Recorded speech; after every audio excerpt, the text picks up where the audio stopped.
ანუ ეს ჩანაწერები არის აღებული კოლმეურნეობის მოედნიდან, აქ უნდა გამოჩენილიყო როგორ ჩდება ავგან მუხტარლი ან თუ ჩაიარა ამ კამერის წინ ან როგორ ჩდება ის სამარშრუტო ტაქსში. სავარაუდოდ აქ ასევე უნდა გამოჩენილიყო თუ მას უთვალთვალებდა ვინმე ან თუ მიჰყვებოდა უკან საეჭვო პიროვნება.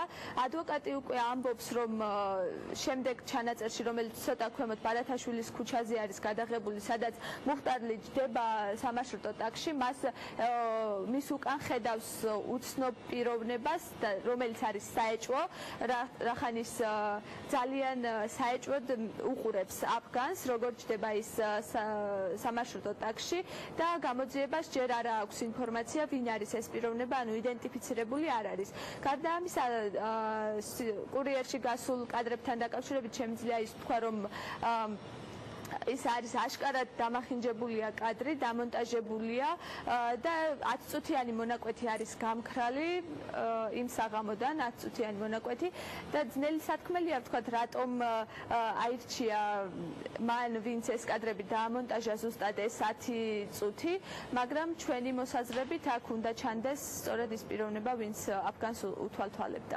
კარგით, ნინო, მე მაქვს ასეთი შეკითხვა. მაშინ, როდესაც თქვენი წერილი გამოქვეყნდა ამ თემაზე, იქაც იყო ნათქვამი, რომ პოლიცია იყო იმ კომპანიაში მისული, საიდანაც თქვენ ეს ჩანაწერი მოგცეს, თქვენამდე და თქვენს შემდეგაც მივიდა.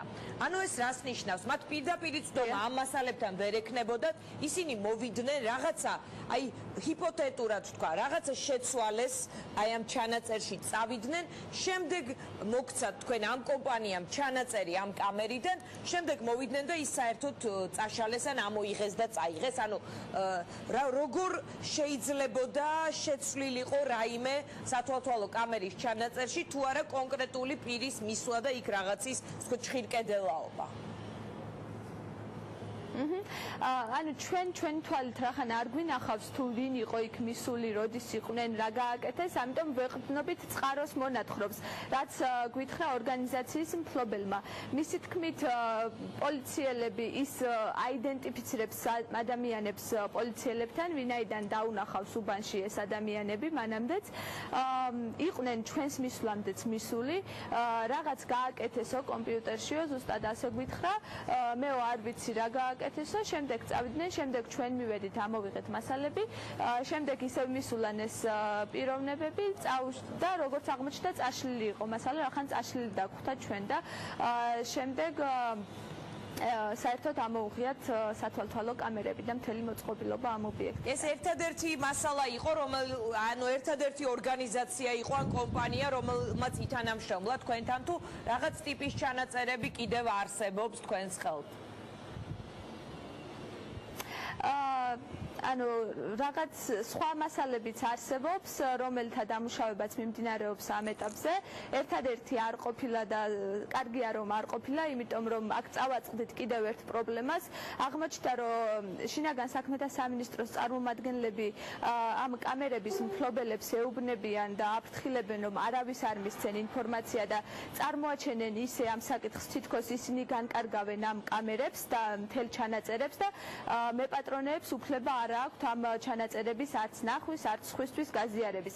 არადა კანონით ორგანიზაციის მფლობელს შეუძლია თვითონ გადაწყვიტოს, ვის მისცეს ეს მასალა და ვის არა. შეუძლია ეს მედიას მისცეს, შეუძლია ეს პოლიციას მისცეს, ხომ? ეს პირადი გადაწყვეტილების საფუძველზე უნდა განკარგოს. დიახ, მის კეთილნებაზე არის. დიახ, მის კეთილნებაზეა დამოკიდებული, თუმცა პოლიციას და გამოძიებას თუ კი აქვს სასამართლო დადგენილება, რომ უნდა ამოიღოს ამა თუ იმ კამერიდან კონკრეტული ჩანაწერი, ამ შემთხვევაში მეპატრონეს არ აქვს უფლება წინააღმდეგობა გაუწიოს და მისი კეთილნებაზე უკვე აღარ არის დამოკიდებული ამ ჩანაწერების ამოღება და სასამართლოს დადგენილების შემთხვევაში პოლიციას აქვს უფლება ნებისმიერ ფასად ამოიღოს ეს ჩანაწერი. თუმცა ჟურნალისტებს როცა ეხება საქმე, ეს უკვე სრულიად მფლობელის კეთილნებაზეა დამოკიდებული. და იმის თქმა მინდოდა, რომ ჩვენ როდესაც მივდიოდით ამა თუ იმ ორგანიზაციაში, მათ შორის ძალიან მსხვილ ორგანიზაციებში, სააფთიაქო ქსელი, ბანკები, სავაჭრო მარკეტები, ყველა გვეუბნებოდა, რომ პოლიციის დადგენილების გარეშე არ შეუძლიათ ამ მასალის გაცნობა ჩვენთვის, ან ეს ეწინააღმდეგება მათი ორგანიზაციის პოლიტიკას. ანუ როდესაც ჩვენ ვუხსნიდით მათ, რომ ეს არის განსაკუთრებულად საინტერესო საქმე საზოგადოებისთვის და აქვს განსაკუთრებული მნიშვნელობა ამ ფაქტზე სიმართლის დადგენას, ისინი არ გამოხატავდნენ მაინც თანამშრომლობის სურვილს. რამდენიმე წავაწყდით შემთხვევას და ეს ლაშას სიუჟეტშიც იყო, რომ შინაგან საქმეთა სამინისტროს თანამშრომლები მოვიდნენ და თუ კი მანამდე მფლობელი თანახმა იყო, რომ ჩვენთვის მოეცა ჩანაწერები, მათ უთხრეს, რომ აღარ მოეცათ ჩანაწერები და მფლობელმა აზრი შეიცვალა და გამოგვისტუმრა უარით. დიდი მადლობა ნინო